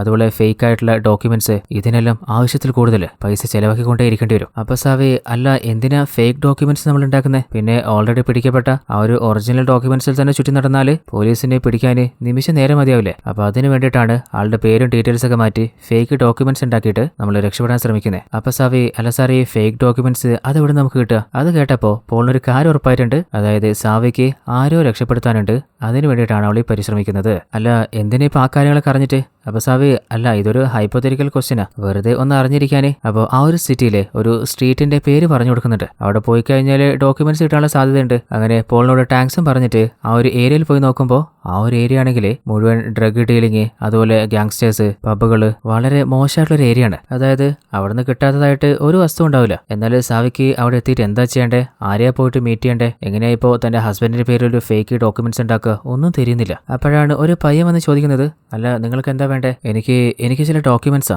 എന്ത് തരത്തിലുള്ള ഡോക്യുമെന്റ്സ്? അതായത് പാസ്പോർട്ട്, ഡ്രൈവിംഗ് ലൈസൻസ്, അങ്ങനെ ചിലത്. അപ്പോൾ അവനാണെങ്കിൽ അവളെ തുറച്ചു നോക്കിയിട്ട് ആവശ്യത്തിന് കയ്യിൽ പൈസ വെച്ചിട്ടില്ലേ, എന്നിട്ട് ഒരു ബാറിന്റെ പേര് പറഞ്ഞു കൊടുത്തിട്ട് ആ ഒരു ഏരിയയിൽ പോയി കഴിഞ്ഞാൽ രാഖി എന്നൊരു തന്നെ കാണാം. അപ്പോൾ അവനോട് കാര്യങ്ങൾ പറഞ്ഞാൽ മതി. അങ്ങനെ അവനെ മീറ്റ് ചെയ്തിട്ട് അവനോട് കാര്യങ്ങൾ പറയുന്നുണ്ട്. ഇങ്ങനെ ഒരാൾ പറഞ്ഞയച്ചതാണ് പാസ്പോർട്ടും ലൈസൻസിനും വേണ്ടിയിട്ടാണ്. അപ്പോൾ രണ്ട് മല്ലന്മാരില്ലേ സാവിയെ കൂട്ടിയിട്ട് എങ്ങോട്ട് കൊണ്ടുപോകുന്നുണ്ട്. അപ്പോഴും അവളെ ചോദിക്കുന്നത്, അല്ല പാസ്പോർട്ട് എവിടെ കിട്ടുക, ഇതെങ്ങോട്ടാണ് നമ്മൾ പോകുന്നത്? അങ്ങനെ ഒരു സ്ഥലത്തെത്തിയപ്പോൾ അവർ പറയുന്നുണ്ട്, നിനക്ക് വേണ്ട എല്ലാ കാര്യങ്ങളും ചെയ്തു തരാം, ആദ്യം പൈസ ഉണ്ടാ. അപ്പൊ സാവി ആദ്യം നിങ്ങൾ എവിടെ വെച്ചിട്ടാണ് ഡോക്യുമെന്റ്സ് ഉണ്ടാക്കുന്നത്, അത് എപ്പോഴാണ് കിട്ടുക, എങ്ങനെ കിട്ടുക എന്നൊക്കെ പറ, അല്ലാതെ അതിനു മുമ്പ് എങ്ങനെ പൈസ തരിക? എന്നാൽ അവർ കൂടുതലൊന്നും പറയാതെ സാവിയുടെ കയ്യിലെ ആ ഒരു പൈസ തട്ടിപ്പറിച്ചിട്ട് അവളെ വല്ലാതെ ഉപദ്രവിക്കുകയാണ്. അവളുടെ മൂക്കൊക്കെ അടിച്ച് പൊട്ടിച്ചിട്ടുണ്ട്. എന്നാലും അവളുടെ അവസാനം തുറപ്പിച്ചിട്ട് അവളുടെ കയ്യിൽ ആകെയുള്ള പൈസ അത് അവളത് വിട്ടുകൊടുക്കുന്നില്ല. അപ്പോഴാണ് അങ്ങോട്ടേക്ക് ആരോ വരുന്നത്. അത് വേറെ ആരുമല്ല, നമ്മുടെ പോള് തന്നെയാണ്. സാവി എന്തായാലും കുടുക്കൽ കൊണ്ടേ തല വെക്കുന്ന അവർക്ക് നേരത്തെ മനസ്സിലായിട്ടുണ്ട്. അങ്ങനെ പോള് തന്നെ ഒരു പോലീസായിട്ട് അവരെ പരിചയപ്പെടുത്തുമ്പോൾ അവർ ചോദിക്കുന്നുണ്ട്, പോലീസാ? തന്നെ കണ്ടിട്ടൊരു പോലീസിനെ പോലെ തോന്നില്ലല്ലോ, പോലീസ് എപ്പോഴാ ഇങ്ങനത്തെ ഡ്രസ്സൊക്കെ ഇടാൻ തുടങ്ങിയേ? അവരോട് കൂടുതൽ പറഞ്ഞിട്ട് കാര്യമില്ല. അപ്പോൾ പോളിന്റെ കയ്യിൽ ഓൾറെഡി ഒരു ഇലക്ട്രിക് ഗണ്ണുണ്ട്. അത് വെച്ച് രണ്ടിനെ ഷോക്ക് അടിപ്പിച്ച് താഴെ ഇട്ടിട്ട് സാവയെ അവിടുന്ന് രക്ഷപ്പെടുത്തി കൂട്ടിക്കൊണ്ടുപോകണം. അപ്പോൾ പോള് ചോദിക്കുന്നുണ്ട്, അല്ല നിനക്ക് എന്തിനാ ഇതിന്റെ ആവശ്യം? നീ എൻ്റെ അടുത്ത് വന്നിട്ട് കാര്യങ്ങൾ ഡീറ്റെയിൽഡ് ആയിട്ട് അന്വേഷിച്ചപ്പോൾ തന്നെ നീ കുടുക്കിൽ വന്ന് ചാടുന്നത് എനിക്ക് അപ്പോഴേ ഉറപ്പായിരുന്നു. അപ്പോഴാണ് സാവി തന്റെ ലൈഫിൽ എന്താ സംഭവിച്ചത്, തന്റെ ഹസ്ബൻഡ് കുടുങ്ങിപ്പോയ കാര്യവും ഇനിയിപ്പോൾ തന്റെ ഹസ്ബൻഡിനെ രക്ഷിക്കല്ലാതെ വേറൊരു വഴിയുമില്ല. അപ്പോൾ പോള്, അല്ല ആരാ പറഞ്ഞ് വേറൊരു വഴിയില്ലാന്ന്? നിനക്ക് 3 വഴിയുണ്ട്. ഒന്നുകിൽ ഇപ്പൊ തന്നെ നിന്റെ മോനെയും കൂട്ടിട്ട് നീ ഇന്ത്യയിലേക്ക് പോയിക്കോ, നകുലിന്റെ കാര്യം മറന്നേക്ക്. അതുമല്ലെങ്കിൽ അവനെ മറന്നിട്ട് വേറെ ആരെങ്കിലും കല്യാണം കഴിക്കേ, അല്ലെങ്കിൽ അവസാനത്തെ ഓപ്ഷൻ ആത്മഹത്യ ചെയ്തേക്ക്. എന്നാലും സാവി ഈ 3 കാര്യം എനിക്ക് ചെയ്യാൻ പറ്റില്ല. അല്ല നിനക്ക് പറയുന്നത് മനസ്സിലാവുന്നില്ലേ? നീ ജയിലിലേക്ക് പോയാലേ നിന്റെ ഹസ്ബൻഡിനെ രക്ഷിക്കാൻ പറ്റുള്ളൂ. അതിന് ചിലപ്പോൾ നിനക്ക് ഗാർഡ്സിന് ഉപദ്രവിക്കേണ്ടി വരും, ചിലപ്പോൾ കൊലപ്പെടുത്തേണ്ടി വരും. അതിനൊക്കെ പറ്റുമോ? തൽക്കാലം നീ നിന്റെ വീട്ടിലേക്ക് പോ, ഒരു പുതിയ ജീവിതം സ്റ്റാർട്ട് ചെയ്യാൻ നോക്ക്. എന്നാലും സാവി നിങ്ങൾക്ക് സ്ട്രോങ് ആയിട്ടുള്ള റീസൺ ഉണ്ടായിട്ടില്ല, എന്നിട്ട് നിങ്ങൾ പുറത്തു വന്നില്ലേ? എന്നാൽ എനിക്ക് ഏറ്റവും സ്ട്രോങ് ആയിട്ടുള്ള റീസൺ ഉണ്ട്. എൻ്റെ മകന് എൻ്റെ അച്ഛനെ തിരിച്ചു കൊടുക്കണം. അദ്ദേഹത്തോടുള്ളത് യഥാർത്ഥ സ്നേഹമാണെന്ന് എൻ്റെ മനസ്സിനെ എനിക്ക് തൃപ്തിപ്പെടുത്തുക വേണം. നിങ്ങൾക്ക് ഫാമിലി എന്താണ്, പ്രണയം എന്താണെന്ന് അറിയാത്തതുകൊണ്ടാണ്. എനിക്കൊരു പാസ്പോർട്ട് ഉണ്ടാക്കി തരുമോ? എന്നിട്ട് എന്നിട്ട് സാവി കുറച്ചധികം പൈസ കൊടുക്കുമ്പോൾ അല്ല ഇതെന്തിന് ഇത്രയും പൈസ, അത് എനിക്ക് സേഫ്റ്റിക്കായിട്ടൊരു ഗണ്ണും വേണം. അതായത് ഇപ്പൊ ഞാൻ കുടുങ്ങിപ്പോയ പോലെ എപ്പോൾ വേണമെങ്കിലും അപകടം സംഭവിക്കാലോ. ഇപ്പോൾ നിങ്ങൾ വന്ന് രക്ഷപ്പെടുത്തി, എന്നാൽ എപ്പോഴും എന്നെ രക്ഷപ്പെടുത്താൻ നിങ്ങൾക്ക് വരാൻ പറ്റില്ലല്ലോ. അതുകൊണ്ട് എന്റെ സേഫ്റ്റിക്കായിട്ട് എനിക്കൊരു ഗണ്ണ് വേണം. അപ്പോൾ ആയിക്കോട്ടെ, അങ്ങനെയാണെങ്കിൽ ഞാൻ പറയുന്ന സ്ഥലത്ത് നീ വെയിറ്റ് ചെയ്താൽ മതി. അങ്ങനെ നമ്മുടെ സാവി വീട്ടിലെത്തിയപ്പോൾ മുഖത്ത് മുറിവ് കണ്ടിട്ട് മകൻ ആദ്യം ഒരു ബാൻഡേജ് കൊണ്ടുവന്ന് കൊടുക്കുകയാണ്. അത് കണ്ടപ്പോൾ സാവി ആദ്യമായിട്ട് നമ്മുടെ നകുലിനെ തന്റെ നാടായിട്ടുള്ള പഞ്ചാബിൽ വെച്ച് ചെറുപ്പത്തിൽ കണ്ടൊരു കാര്യം ഓർക്കുകയാണ്. അതായത് നമ്മുടെ സാവിയുടെ ചെറുപ്പത്തിൽ തന്നെ അവളുടെ അച്ഛനും അമ്മയും മരണപ്പെട്ടു പോയതായിരുന്നു. അതിനുശേഷം ഒരു കോൺവെന്റിലാണ് നമ്മുടെ സാവി പഠിച്ച് വളർന്നത്. അതേ കോൺവെന്റിലാണ് നമ്മുടെ നകുലിനെയും അച്ഛൻ ചേർത്തിട്ടുണ്ടായിരുന്നത്. ചെറുപ്പം മുതലേ നകുല് ചെറിയ വാശിക്കാരനായിരുന്നു. ടീനേജ് ആയപ്പോഴും അടിപിടിയും പ്രശ്നങ്ങളൊക്കെ ഉണ്ടാക്കാൻ തുടങ്ങി. എന്നാൽ സാവിക്ക് ചെറുപ്പം മുതലേ നകുലിന് ഇഷ്ടമായതുകൊണ്ട് തന്നെ പതിയെ അവന്റെ വാശിയും ആ ഒരു സ്വഭാവമൊക്കെ മാറ്റിയെടുക്കുകയായിരുന്നു. അങ്ങനെ ഹാപ്പി ആയിട്ട് അവരുടെ കല്യാണം കഴിഞ്ഞു. അതിനുശേഷമാണ് നകുലിന് ഇംഗ്ലണ്ടിൽ ജോലി കിട്ടുന്നതും ഇംഗ്ലണ്ടിൽ വന്നിട്ട് സെറ്റിൽ ആവുന്നതും. അങ്ങനെ അടുത്ത സീനില് നമ്മുടെ പോൾ ഓൾറെഡി പറഞ്ഞ പോലെ തന്നെ ആ ഒരു പാസ്പോർട്ടും കണ്ണൊക്കെ വാങ്ങാൻ വേണ്ടി പറഞ്ഞ സ്ഥലത്ത് പോയി നോക്കുമ്പോൾ അവിടെ പോളിനെ കാണുന്നില്ല, മറിച്ച് ഏതോ ഒരു മുത്തശ്ശി വന്ന് നിൽക്കുന്നുണ്ട്. അപ്പോഴാണ് ശരിക്കും നോക്കുമ്പോൾ അത് വേറെ ആരുമല്ല, നമ്മുടെ പോള് തന്നെയാ. അല്ല, എന്താ നിങ്ങൾ ഈ വേഷത്തില്? ഞാൻ പോലീസിന്റെ കയ്യിൽ നിന്ന് ചാടിയതല്ലേ സാവി, നിന്നെ കാണുന്നവരെ ഞാൻ ആ വീട്ടിൽ നിന്ന് പുറത്തിറങ്ങലുണ്ടായിരുന്നില്ല. ഇപ്പോ നിന്നെ ഹെൽപ്പ് ചെയ്യാൻ വേണ്ടിയിട്ടാണ് പുറത്ത് വരേണ്ടി വന്നത്. അപ്പോ വേഷം മാറാതെ പോലീസിന്റെ കയ്യിൽ പിടികൊടുക്കാനാ? എന്നിട്ട് ആ ഒരു ഗണ്ണ് കൊടുത്ത ശേഷം അവളോട് പറയുന്നുണ്ട്, നീ ഒരു കാര്യം ചെയ്യ്, ഈ ഒരു ഡോഗിന് ഷൂട്ട് ചെയ്യ്. എന്ത് ഡോഗിന് ഷൂട്ട് ചെയ്യാനോ? എനിക്ക് പറ്റില്ല. അപ്പോൾ നിനക്കൊരു ഡോഗിനെ പോലും ഷൂട്ട് ചെയ്യാൻ പറ്റുന്നില്ല, എന്നിട്ടാണോ മനുഷ്യരെ ഷൂട്ട് ചെയ്യാൻ ഗണ്ണ് കയ്യിൽ വെച്ചിട്ടുള്ള? നിനക്ക് ഈ പരിപാടിയൊന്നും പറ്റില്ല എന്ന് എനിക്ക് തോന്നുന്നേ. അപ്പൊ സാവി, ഇല്ല എനിക്ക് പറ്റും. എന്നൊരു കാര്യം ചെയ്യ്, ഈ ഡോഗിന് ഷൂട്ട് ചെയ്യ്. ഈ ഒരു ഡോഗ് കുറെ നാളായിട്ട് ട്യൂമർ ബാധിച്ചിട്ട് വല്ലാതെ കഷ്ടപ്പെട്ടുകൊണ്ടിരിക്കുക, അതുകൊണ്ട് സഹതാപമൊന്നും വേണ്ട, ഷൂട്ട് ചെയ്തോ. എന്നാൽ സാവി മനസ്സ് കല്ലാക്കിയിട്ട് ആ ഒരു ഡോഗിനെ ഷൂട്ട് ചെയ്യാൻ നോക്കുന്നുണ്ട്. പക്ഷേ എത്ര ചിന്തിച്ചാലും പറ്റുന്നില്ല. അപ്പോൾ എനിക്കിത് പണ്ടേ അറിയായിരുന്നു നിനക്ക് പറ്റില്ല എന്ന്. വെറുതെ റിസ്ക് എടുക്കാതെ നിനക്ക് നിന്റെ ലൈഫ് നോക്കിയാൽ പോരെ. അതും പറഞ്ഞിട്ട് പോളോട് നിന്ന് തിരിച്ചു പോവാണ്. അങ്ങനെ അടുത്ത സീനില് നമ്മുടെ സാവിക്ക് കുറേയധികം പൈസ ആവശ്യമില്ലേ, അതിന് പരിചയമുള്ള പല ആളുകളെയും വിളിച്ചു നോക്കുന്നുണ്ട്. അവസാനം തന്റെ പേരിലുള്ള ആ ഒരു വീട് പോലും വിൽക്കാൻ വേണ്ടിയിട്ട് സെയിലിൽ വെക്കുകയാണ്. എന്നാൽ സാവി അതിനിപ്പോ ഇത്ര തിടുക്കം കാണിക്കുന്നതെന്ന് വെച്ചാല് നകുലിനെ ഒറ്റയ്ക്ക് ഒരു സെല്ലിലേക്ക് മാറ്റിയിട്ടില്ലേ. ഒരു മാസം വരെ ആ സെല്ലിൽ ഉണ്ടാവുള്ളൂ, അത് കഴിഞ്ഞാൽ വീണ്ടും പഴയ പോലെ മാറ്റും. അപ്പൊ ആ ഒരു മാസത്തിനുള്ളിൽ വേണം നകുലിനെ അവിടെ നിന്ന് രക്ഷപ്പെടുത്താനേ. എന്നാൽ സാവി വീട് വിൽക്കാൻ നോക്കിയിട്ട് പെട്ടെന്നൊന്നും നടക്കുമെന്ന് തോന്നുന്നില്ല. അപ്പൊ സാവി, അല്ല പെട്ടെന്ന് സെയിലാവാൻ വേണ്ടിയിട്ട് നമ്മുടെ വീടിന്റെ ആക്ച്വൽ പ്രൈസിൽ നിന്ന് ഒരു 10% കുറച്ച് സെയിലിട്ടാലോ? അപ്പൊ ബ്രോക്കർ പറയുന്നുണ്ട്, അങ്ങനെ ചെയ്താൽ ചിലപ്പോൾ വേഗം സെയിലായി പോകാൻ ചാൻസ് ഉണ്ട്, എന്നാൽ ഉടനെ തന്നെ അങ്ങനെ ചെയ്തേക്ക്. അതും പറഞ്ഞ് ഫോണും കട്ട് ചെയ്തിട്ട് നമ്മുടെ പോളിന് മീറ്റ് ചെയ്യാനായിട്ട് ഒരു പാർക്കിലേക്ക് വരികയാണ്. അങ്ങനെ ആദ്യം അവിടെ കളിച്ചുകൊണ്ടിരിക്കുന്നുണ്ട്. അപ്പോഴാണ് നമ്മുടെ സാവിയുടെ അരികിൽ ഒരു ലേഡി വന്നിരിക്കുന്നത്. നോക്കുമ്പോൾ അത് വേറെ ആരുമല്ല, അത് നമ്മുടെ പോള് തന്നെയാ. അല്ല, നിങ്ങൾ ഓരോ പ്രാവശ്യവും ഇങ്ങനെ ഓരോ വേഷത്തിലാണല്ലോ. അപ്പൊ പോള്, ഓൾറെഡി ഞാൻ പറഞ്ഞില്ലേ ഈ നാട് മുഴുവൻ ക്യാമറയാ, അതിൽ നിന്നൊക്കെ രക്ഷപ്പെടണമെങ്കിൽ ഇങ്ങനെ പല വേഷവും കെട്ടേണ്ടി വരും. അപ്പോ നീയും സൂക്ഷിച്ച് പഠിച്ചോ. അല്ല സാവി, നിന്റെ ഹസ്ബൻഡിനെ പുറത്തു കൊണ്ടുവരാൻ എന്തെങ്കിലും വഴി കണ്ടിട്ടുണ്ടോ? ഒരു വഴി മനസ്സിലുണ്ട്. അതായത് ഇംഗ്ലണ്ടില് ആ ഒരു ജയിലിന്റെ ഭാഗത്തായിട്ട് അതുപോലെ പല സ്ഥലത്തും ഭൂമിയുടെ അടിയിൽ തുരങ്കങ്ങളുണ്ട്. അപ്പോൾ അതിലൂടെ രക്ഷപ്പെടുത്താനുള്ള പ്ലാനാ. ഇതിനു മുൻപും പല കുറ്റവാളികളും ആ ഒരു തുരങ്കം വഴി രക്ഷപ്പെടാൻ നോക്കിയിട്ടുണ്ട്. അപ്പോൾ അങ്ങനെ പലരും ട്രൈ ചെയ്തിട്ടുണ്ട്, എന്നാൽ പലരും പെട്ടിട്ടുമുണ്ട്. അതിനുശേഷം ആ ഒരു തുരങ്കങ്ങളൊക്കെ സീല് വെച്ച് അടച്ചതാ. ഇനിയിപ്പോ എന്താ, അത് പൊളിക്കാനുള്ള പരിപാടിയാ. അപ്പൊ സാവി, നമുക്ക് വല്ല ബോംബ് വെച്ച് പൊളിച്ചാലോ? എന്റെ പൊന്നു സാവി, നീ കുറെ സിനിമ കണ്ടിട്ട് അതാണ് യഥാർത്ഥ ലൈഫ് നീ കരുതിയിരിക്കുക. ആ ഒരു പ്ലാൻ ഒന്നും ഒരിക്കലും നടക്കില്ല. നിന്റെ ഹസ്ബൻഡിനെ രക്ഷിക്കാനെന്ന് പറഞ്ഞിട്ട് നീയും ജയിലിലായി കഴിഞ്ഞാല് പിന്നെ നിന്റെ മകന് വേറെ ആരുമില്ല, അതോർത്തോ. അതും പറഞ്ഞിട്ട് പോളോടും തിരിച്ചു പോണ്. അങ്ങനെ അന്ന് രാത്രി നമ്മുടെ സാവി വീട്ടിലിരിക്കുമ്പോ പെട്ടെന്ന് ആരോ പുറത്ത് ബെല്ലടിക്കുകയാണ്. പോയി നോക്കുമ്പോ ഡെലിവറി ബോയുടെ വേഷത്തില് നമ്മുടെ പോള് തന്നെയാണ് അങ്ങോട്ട് വന്നിട്ടുള്ളത്.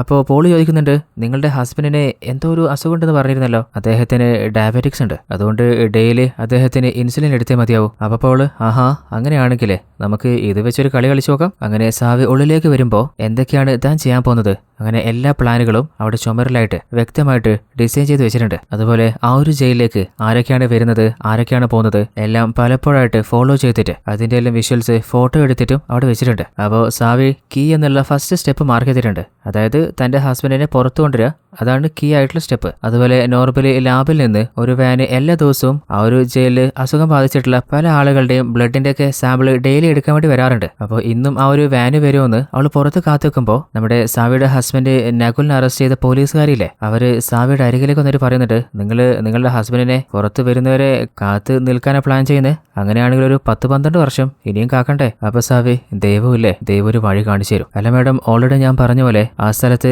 വേറെ ആളുണ്ടായിരുന്നില്ലേ, അപ്പോൾ അയാളുടെ ആ ഒരു ബട്ടൺ നിങ്ങൾ കിട്ടിയിരുന്നോ? എന്നാൽ ഓഫീസർ പറയുന്നത് അവിടെ മുഴുവൻ ഞങ്ങൾ അരിച്ചു പെറുക്കിയതാ, ഒരു ബട്ടണും കിട്ടിയിട്ടില്ല. അവരെ കൊലപ്പെടുത്തിയത് നിങ്ങളുടെ ഹസ്ബൻഡ് തന്നെയാണ്. എന്നാൽ സാവി മറുത്തൊന്നും പറയുന്നില്ല. അപ്പോഴാണ് ആ ഒരു ലാബിന്റെ വെഹിക്കിളില്ലേ അത് പുറത്തേക്ക് വന്ന് കാണുന്നത്. അപ്പോൾ അതിന്റെ പിന്നാലെ അവൾ തന്റെ വണ്ടി എടുത്ത് പോവാണ്. അങ്ങനെ ലാബിന്റെ പുറത്ത് വണ്ടി നിർത്തിയിട്ട് അതിന്റെ ഉള്ളിലേക്ക് ഒരാൾ കയറി പോകുന്നുണ്ട്. അപ്പോൾ അയാൾ ഉള്ളിലേക്ക് പോയിട്ട് പുറത്തു വരാൻ ഏകദേശം എത്ര ടൈം ആവുമെന്ന് നമ്മുടെ സാവി നോട്ട് ചെയ്തെടുക്കുകയാണ്. അങ്ങനെ അടുത്ത സീനിൽ തന്റെ ഹസ്ബൻഡ് നകുലിനെ കാണാനായിട്ട് ജയിലിലേക്ക് പോവാണ്. അങ്ങനെ രണ്ടുപേരും അങ്ങോട്ടും ഇങ്ങോട്ടും ഫോണിൽ സംസാരിക്കുമ്പോൾ നകുല് പറയുന്നുണ്ട്, അടുത്ത 3 ദിവസത്തിൽ എന്നെ ഈ സെല്ലിൽ നിന്ന് മാറ്റുന്ന തോന്നുന്നു. അതിനുള്ളിൽ നിനക്ക് എന്തെങ്കിലും ചെയ്യാൻ പറ്റുകയാണെങ്കിൽ രക്ഷപ്പെടും, ഇല്ലെങ്കിൽ പിന്നെ നിന്റെ പ്ലാനൊന്നും വർക്കാവാൻ തോന്നില്ല. അപ്പൊ സാവി അല്ലൊരു മാസം ഉണ്ടെന്നല്ലേ പറഞ്ഞേ. അപ്പൊ നകുല് നിനക്ക് വേണ്ടിയിട്ടാ ഞാൻ എന്റെ ഉള്ളിലുള്ള എല്ലാ ദേഷ്യം അടക്കി വെച്ചത്. ആ ഒരു ഗാങ്സ്റ്റേഴ്സിന് ഡ്രഗ്സ് വിറ്റുകൊടുക്കാത്തതിന്റെ പേരിലല്ലേ അവരെന്നെ ഉപദ്രവിച്ചത്. അതിനുശേഷം നീ അവരുടെ പേരിൽ കംപ്ലൈന്റ് കൊടുത്തിട്ടാണ് എന്നെ ഒറ്റയ്ക്കൊരു സെല്ലിലേക്ക് മാറ്റിയേ. എന്നാൽ ദിവസം അവർ വന്നിട്ട് എന്നെ വല്ലാതെ പ്രഷർ ചെയ്തുകൊണ്ടിരിക്കുക. എന്റെ കൺട്രോൾ പോകുന്നത് തോന്നുന്നു. അവർക്കൊരു പാഠം പഠിപ്പിച്ച് മതിയാവും. അപ്പൊ സാവി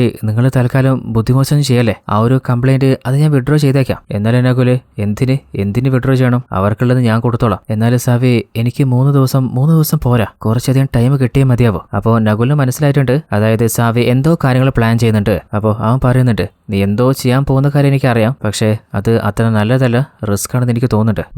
മകന്റെ ഭാവി മറക്കണ്ട. അതും പറഞ്ഞ് ദേഷ്യത്തില് നകുൽ ഉള്ളിലേക്ക് കയറി പോവാണ്. അങ്ങനെ സാവി വീട്ടിലെത്തിയ ശേഷം ആ ഒരു വീട് വിൽക്കാൻ ബ്രോക്കറെ ഏൽപ്പിച്ചിരുന്നില്ലേ, അവരെ വിളിച്ചു ചോദിക്കുമ്പോൾ വീടിന്റെ വിൽപ്പനയുടെ കാര്യത്തിൽ ഒന്നും ആയിട്ടില്ല. അപ്പൊ സാവി പകുതി വിലക്ക് വിൽക്കാൻ പറ്റിയാലും കുഴപ്പമില്ല. എന്നാൽ ആ ഒരു ബ്രോക്കർ പറയുന്നത് ഇനിയിപ്പോൾ എങ്ങനെയാണെങ്കിലും ആ വീടിന്റെ പേപ്പർ വർക്കെല്ലാം കംപ്ലീറ്റ് ചെയ്ത് വരുമ്പോൾ ഏകദേശം ഒരാഴ്ച എന്തായാലും പിടിക്കും. എന്തെങ്കിലും ആയിക്കഴിഞ്ഞാൽ ഞാൻ നിങ്ങളെ വിളിച്ചോളാം പറഞ്ഞിട്ട് ഫോൺ കട്ട് ചെയ്യാണ്. എന്നാൽ സാവിക്ക് എന്താണ് ചെയ്യേണ്ടതെന്ന് അറിയുന്നില്ല. എങ്ങനെയെങ്കിലും പൈസ ഉണ്ടാക്കിയേ പറ്റൂ. വീടിന്റെ കാര്യം ഓർത്തിരുന്നൊരു കാര്യമില്ല, അതല്ലാതെ വേറെ എന്താ വഴി? അപ്പോഴാണ് സാവി ഒരു കാര്യം ഓർക്കുന്നത്, അതായത് ഫേക്ക് ഡോക്യുമെന്റ്സ് ഉണ്ടാക്കാൻ പോയപ്പോൾ ഒരുത്തൻ സാവിയെ കുടുക്കിയിരുന്നില്ലേ, അപ്പോൾ അവന്റെ കയ്യിൽ എന്തായാലും പൈസ ഉണ്ടാവും. ഒരു കൈ നോക്ക് തന്നെ കയ്യിലേക്ക് എണ്ണു എടുത്തിട്ട് ആ ഒരു സ്ഥലത്തിന്റെ ഡേഞ്ചർ പോലും മറന്നിട്ട് അങ്ങോട്ടേക്ക് പോവാണ്. അങ്ങനെ അവനെ ഫോളോ ചെയ്ത് പോകുമ്പോൾ അവന് ഇന്നത്തെ ദിവസം പല ആളുകളെ പറ്റിച്ചുണ്ടാക്കിയ പൈസ വിടുവാനായിട്ട് അവന്റെ ബോസിന് കൊണ്ട് കൊടുക്കുകയാണ്. അതായത് കുറച്ചു നേരത്തെ നമ്മുടെ സാവി പറ്റിക്കാൻ നോക്കിയില്ലേ, അതുപോലെ ആ നാട്ടിലെ പല ആളുകളെയും ഇവരൊരു ടീമായിട്ട് പറ്റിച്ചിട്ടാണ് പൈസ ഉണ്ടായിക്കൊണ്ടിരിക്കുന്നത്. അങ്ങനെ അവരെ ഫോളോ ചെയ്ത് ഗണ്ണ് കാണിച്ചിട്ട് സാവി പറയുന്നുണ്ട്, നിങ്ങളുടെ കയ്യിലുള്ള പൈസ എടുക്കുക. എന്നാൽ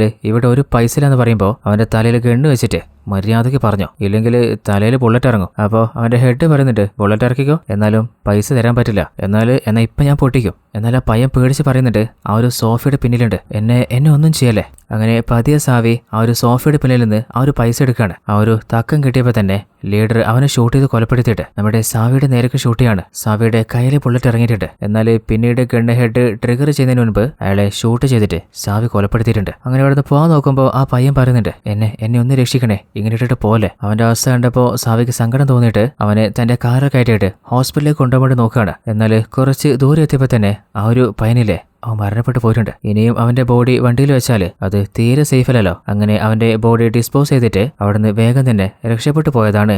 ഇതേ സീൻ തന്നെയാണ് കഥയുടെ ആരംഭത്തിൽ നമ്മൾ കണ്ടിട്ടുണ്ടായിരുന്നത്. സാവിയുടെ കയ്യിൽ ബുള്ളറ്റ് കയറിയിട്ടില്ലേ, അങ്ങനെ നേരെ പോകുന്നത് പോളിന്റെ അരികിലാണ്. ആ ഒരു മുറിവ് കണ്ടപ്പോൾ ഉടനെ തന്നെ പോള് അവളുടെ കയ്യിൽ ആ ഒരു ബുള്ളറ്റൊക്കെ എടുത്തു കൊടുത്തിട്ട് മുറിവിന് മരുന്ന് വയ്ക്കുന്നുണ്ട്. അപ്പൊ സാവി, അല്ല ഞാനിപ്പോൾ ചെയ്തില്ലേ, ഇത് തെറ്റാണോ എന്ന് ചോദിച്ചാൽ ഒരു വിധത്തിൽ തെറ്റാണ്. എന്നാലിപ്പോ മരണപ്പെട്ടവര് അത്ര നല്ലതൊന്നുമല്ലല്ലോ. പിന്നെ നീ നിന്റെ സ്വയം രക്ഷയ്ക്ക് വേണ്ടിയിട്ട് ഇപ്പൊ എന്ത് ചെയ്താലും അത് തെറ്റാണെന്ന് പറയാൻ പറ്റില്ല. അപ്പോൾ നമ്മുടെ സാവിയിലെ അവളുടെ ഇപ്പോഴത്തെ കറണ്ട് സിറ്റുവേഷൻ പറയുന്നുണ്ട്, എനിക്കിനി ആകെ 3 ദിവസം മാത്രമേ ബാക്കിയുള്ളൂ. ആ 3 ദിവസത്തിൽ എൻ്റെ ഹസ്ബൻഡിനെ രക്ഷിക്കാൻ പറ്റിയിട്ടില്ലെങ്കിൽ പിന്നെ ചിലപ്പോൾ ഒരിക്കലും പറ്റില്ല. അപ്പോൾ നിങ്ങൾ എന്നെ ഹെൽപ്പ് ചെയ്യോ? അപ്പോൾ എനിക്ക് എന്താ ചെയ്യാൻ പറ്റുക അത് ഞാൻ ചെയ്തു തരാം. പിന്നെ ഒരു കാര്യം പറയാനുള്ളത്, ഇതൊന്നും ഫ്രീ ആയിട്ട് ചെയ്യാൻ പറ്റില്ല. എൻ്റെ സർവീസിന് അവസാനം നീ പേ ചെയ്യേണ്ടി വരും. പിന്നെ ഞാൻ തന്നെ ഇപ്പോൾ പോലീസിനെ കബളിപ്പിച്ചിട്ടാണ് എങ്ങനെയോ സർവൈവ് ചെയ്യുന്നത്. അപ്പോൾ എൻ്റെ ഫ്രീഡത്തിന് സെക്യൂരിറ്റിക്ക് എന്തെങ്കിലും പ്രശ്നം ഉണ്ടാവും തോന്നിക്കഴിഞ്ഞാൽ പിന്നെ നിന്നെ ഹെൽപ്പ് ചെയ്യാൻ എനിക്ക് പറ്റില്ല. അവിടെ തന്നെ നിന്നെ ഇട്ടിട്ട് ഞാൻ രക്ഷപ്പെട്ടു പോകും. പിന്നെ എന്തിനാണെന്നൊന്നും എന്നോട് ചോദിക്കാൻ നിൽക്കരുത്. മൂന്നാമതായിട്ട് എനിക്ക് കുട്ടികളെ തീരെ ഇഷ്ടമല്ല. അതുകൊണ്ട്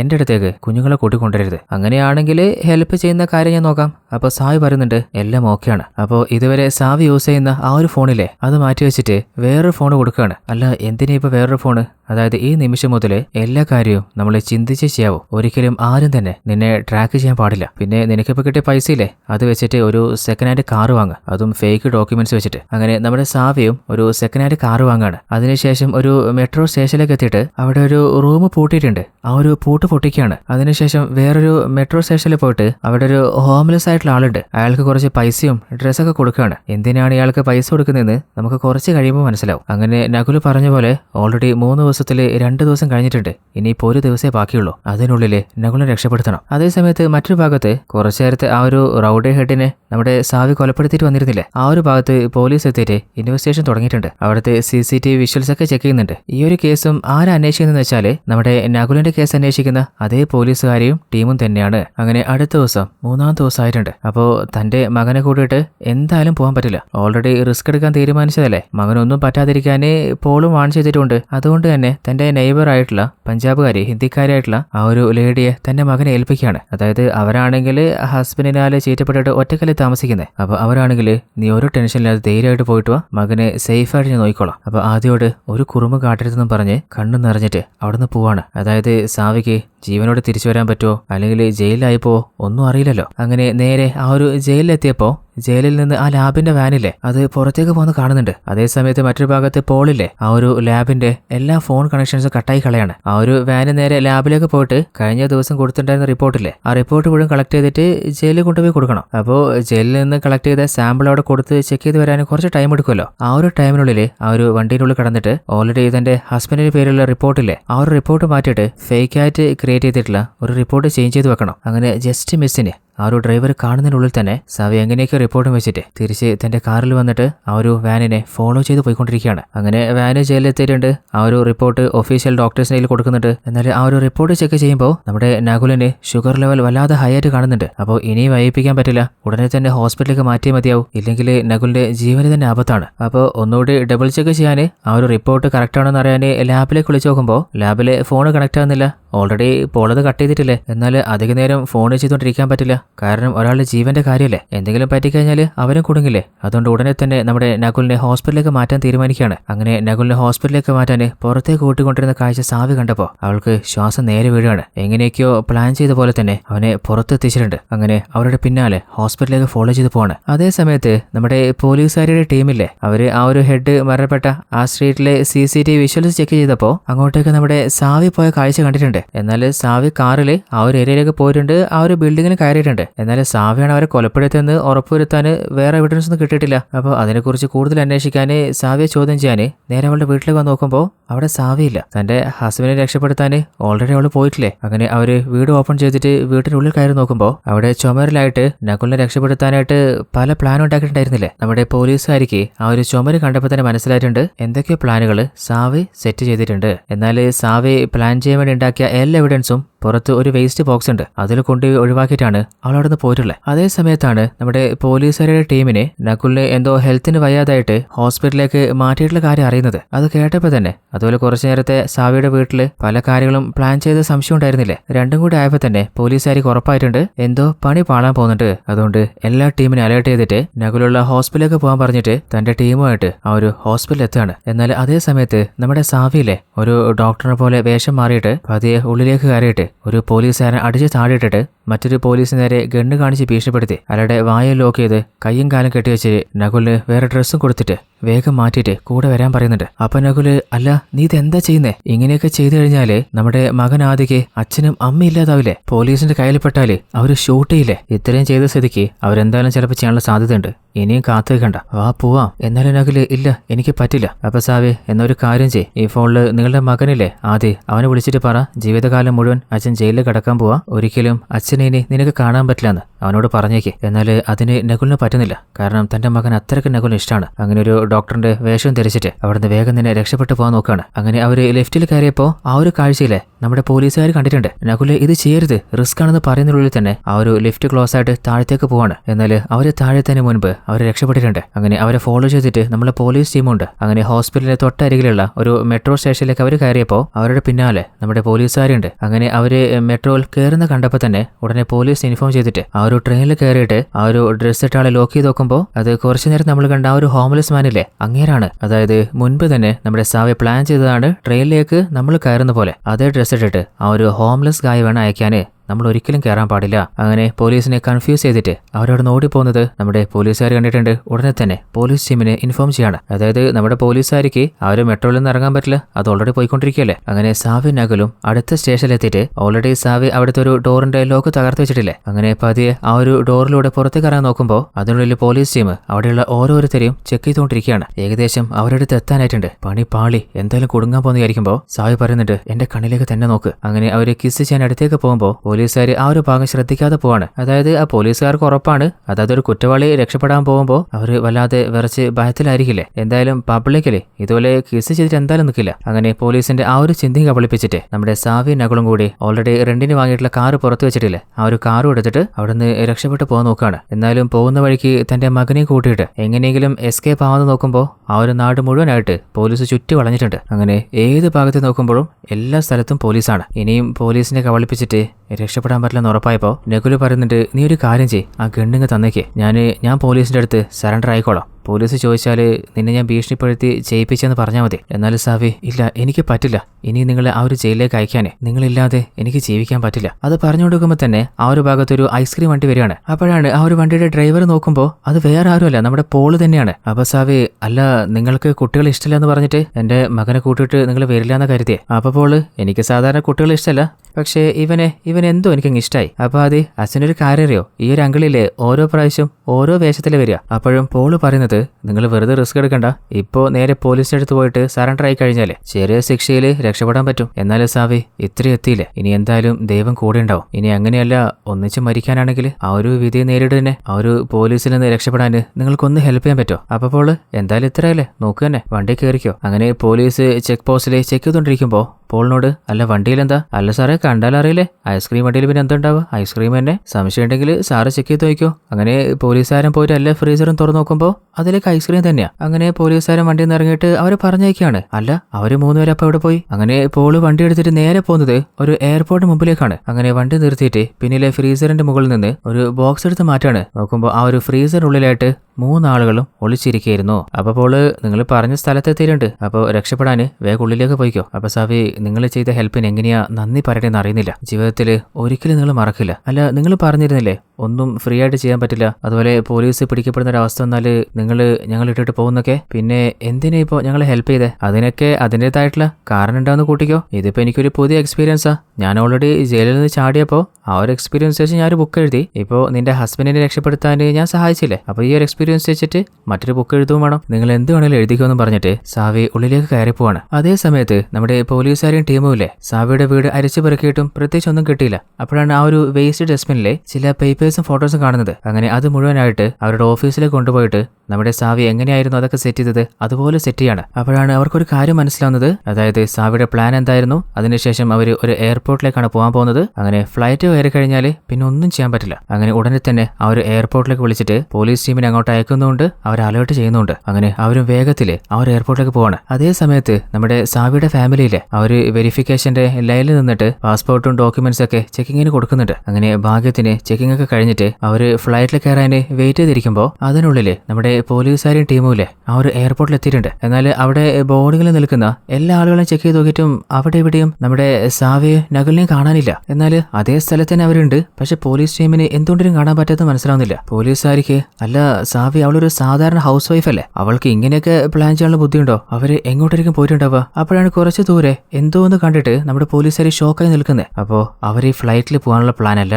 അപ്പൊ അസിസ്റ്റന്റ് അല്ല മേഡം എന്താ പറയുന്നത്, അവര് കപ്പലിലാണ് പോകാൻ പോകുന്നത്. അതായത് ഈ ഒരു എയർപോർട്ടിന്റെ മറ്റൊരു ഭാഗത്തുള്ള ആ ഒരു പോർട്ടിലെ അതിലൂടെയാണ് അവർ രക്ഷപ്പെടാൻ പോകുന്നത്. എന്നാൽ നമ്മളെ കൺഫ്യൂസ് ചെയ്ത് നമ്മുടെ ശ്രദ്ധ തിരിക്കാനാണ് സാവി മനഃപൂർവ്വം തന്നെ ആ ഒരു എയർപോർട്ടിന്റെ ഡീറ്റെയിൽസ് അവരുടെ വീടിന്റെ പുറത്തുള്ള വേസ്റ്റ് ബോക്സിലിട്ടതും അത് കണ്ടിട്ട് നമ്മൾ കൺഫ്യൂസ് ആയി പോയതും. അപ്പോഴാണ് നമ്മൾ കാണുന്നത് പോലീസുകാരെ ഗസ് ചെയ്ത പോലെ തന്നെ നമ്മുടെ സാവിയും കുടുംബവും കപ്പലിലാണ് രക്ഷപ്പെടാൻ പോകുന്നത്. ആ ഒരു കപ്പലിലെ വെരിഫിക്കേഷൻ പ്രോസസ്സാണ് നടന്നുകൊണ്ടിരുന്നത്. അങ്ങനെ പാസ്പോർട്ടും വിസയും ടിക്കറ്റും വാങ്ങിയിട്ട് അവർ ആ കപ്പലിലേക്ക് കയറാണ്. അങ്ങനെ പതിയെ ആ ഒരു കപ്പല് ഇംഗ്ലണ്ടിൽ നിന്ന് അവരുടെ സ്വാതന്ത്ര്യത്തിലേക്ക് പോവാണ്. അപ്പോൾ നകുലിന് സന്തോഷം സഹിക്കാൻ പറ്റുന്നില്ല. തന്റെ ഭാര്യ കേട്ടുപിടിച്ചിട്ട് നമ്മൾ രക്ഷപ്പെട്ടു, ഇനി ആർക്കും നമ്മൾ പിടിക്കാൻ പറ്റില്ല. അതേ സമയത്ത് മറ്റൊരു ഭാഗത്ത് നമ്മുടെ പോലീസുകാരിയില്ലേ അവര് നകുല് കൊലപ്പെടുത്തി എന്ന് പറയുന്ന സ്റ്റെഫിയിലെ ആ ഒരു ലേഡി മരണപ്പെട്ട ആ ഒരു സ്ഥലത്തേക്ക് വരികയാണ്. അങ്ങനെ അവിടെ വെയിറ്റ് ചെയ്ത് കൊടുക്കുമ്പോൾ അസിസ്റ്റന്റ് ചോദിക്കുന്നുണ്ട്, അല്ല മേഡം നമ്മളെന്തിനാ ഇവിടെ കാത്തുനിൽക്കുന്നേ, ഇന്റർപോളിനെ അറിയിച്ചു കഴിഞ്ഞാല് അവര് രക്ഷപ്പെട്ട നകുലിനെയും സാവിയും പിടിക്കില്ലേ. അപ്പൊ പോലീസുകാര് പറയുന്നുണ്ട്, എന്റെ മനസ്സ് പറയുന്നത് നകുല് അവനല്ല കൊലയാളി എന്നാണ്. അന്ന്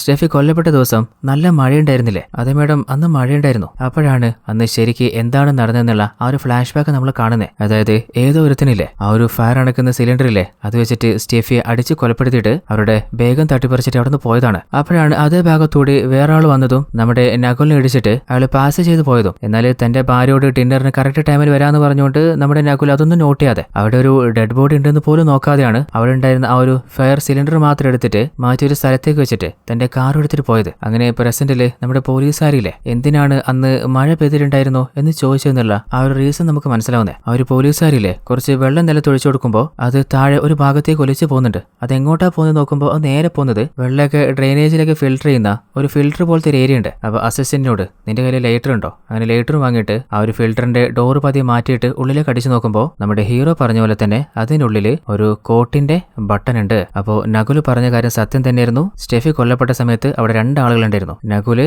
അതുപോലെ വേറൊരാള്. അപ്പൊ അയാളുടെ ബട്ടണാണല്ലോ ഇത്. അപ്പോൾ അവർ രണ്ടുപേരും കൊലയാളിയാവാൻ ചാൻസ് ഉണ്ട്. എന്നാൽ വേറൊരാൾ ഉണ്ട് എന്നുള്ള സംശയം പോലും തോന്നാത്തതുകൊണ്ടാണ് ഡയറക്റ്റ് നകുലിനെ പോലീസ് അറസ്റ്റ് ചെയ്തത്. അപ്പൊ അസിസ്റ്റന്റ്, അല്ല മേഡം എന്താ അവിടെ നോക്കിക്കൊണ്ടിരിക്കുന്നത്, നമുക്കവരെ പിടിക്കണ്ടേ? അപ്പൊ പോലീസുകാര് ആദ്യം നമുക്കൊരു ചായ കുടിക്കാം, അതിനുശേഷം യഥാർത്ഥ കുറ്റവാളിയെ പിടിക്കാം. അങ്ങനെ അവിടെ സീൻ കട്ട് ചെയ്തിട്ട് പിന്നെ കുറച്ച് മാസങ്ങൾക്ക് ശേഷം എന്താ സംഭവിക്കുന്നത് നമ്മൾ കാണുന്നത്. അതായത് നമ്മുടെ പോളിലെ സാവിയെയും നകുലിനെ രക്ഷപ്പെടുത്തിയ ആ ഒരു സ്റ്റോറിയൊക്കെ ബുക്കായിട്ട് എഴുതിയിട്ടുണ്ട്. ആ ഒരു ബുക്ക് എഴുതി കഴിഞ്ഞപ്പോൾ തന്നെ പോളിനെ പോലീസ് ടീമിലെ ലോക്ക് ചെയ്യാണ്. അപ്പൊ പോള്, അല്ല പോലീസ് നിങ്ങളെന്നെ കണ്ടുപിടിക്കാൻ വല്ലാതെ താമസിച്ചു പോയല്ലോ. അപ്പൊ കൂടുതലൊന്നും പറയാതെ അങ്ങനെ അറസ്റ്റ് ചെയ്ത് കൊണ്ടുപോവാണ്. അല്ല എന്തിനാ ഇപ്പൊ പോളിനെ അറസ്റ്റ് ചെയ്യുന്ന വെച്ചാൽ നമ്മൾ കരുതുന്നത് എന്താ, ഓൾറെഡി അങ്ങനെ ജയിലിൽ ചാടിയതല്ലേ, അപ്പോൾ അതിന്റെ പേരിലായിരിക്കും. എന്നാൽ റീസൺ അത് മാത്രമല്ല, പോള് ഒരു ലേഡിയെ കൊലപ്പെടുത്തിയിട്ടുണ്ട്. അവരാണ് ട്വിസ്റ്റ്. അതായത് പോള് കൊലപ്പെടുത്തിയ ലേഡി ആരെന്നറിയോ? നമ്മുടെ നകുല് കൊലപ്പെടുത്തി എന്ന് പറയുന്ന സ്റ്റെഫിയില്ലേ അവള് തന്നെയാണ്. ഇപ്പോ പോള് സ്റ്റേ ചെയ്യുന്ന ഈ ഒരു വീട് ആരെന്ന് വെച്ചാൽ അതും നമ്മുടെ സ്റ്റെഫിയുടേതാണ്. അന്ന് ശരിക്ക് സ്റ്റെഫിയെ കൊലപ്പെടുത്തിയിട്ട് തിരിച്ചു പോകുന്നതിനിടയിലാണ് നകുലിനെ കൂട്ടിയിടിക്കുന്നതും നമ്മുടെ പോളിന്റെ